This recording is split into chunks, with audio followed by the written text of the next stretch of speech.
Uluslararası kamuoyunun tepkilerine dayanamayan Çin'in Doğu Türkistan'daki toplama kamplarını kapatacağı iddia edildi.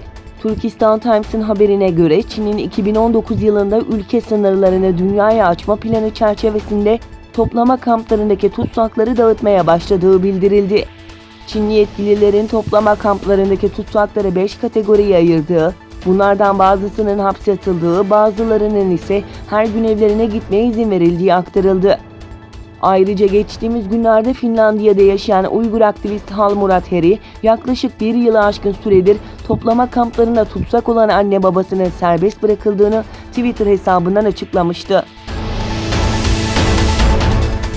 Endonezya'da Çin'in Jakarta Büyükelçiliği önünde toplanan yüzlerce kişi Uygurlara yönelik uygulamalara tepki amaçlı bir kez daha gösteri düzenledi. Ayrıca Türkiye Eskişehir Uyanış Platformu öncülüğünde Eskişehir Osman Gazi Üniversitesi'ne toplanan kalabalık, Doğu Türkistan halkına uygulanan zulmü haykırdı.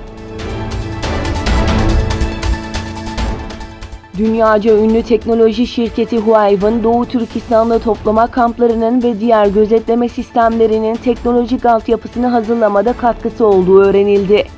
İnsan hakları savunucusu Louis Grieven, Washington'da bir düşünce merkezinin toplantısında yaptığı açıklamada, Huawei'nin Doğu Türkistan'daki insan hakları ihlallerine doğrudan destek sağladığını belirtti.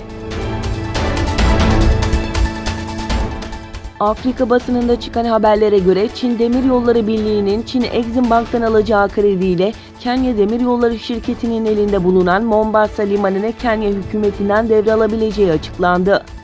Afrika Stand and All Afrika'da çıkan haberlerde Çin Exim Bankası KRC yükümlülüklerini yerine getirirse Kenya Liman İdaresi üzerinde bir esas olacak ifadeleri kullanıldı.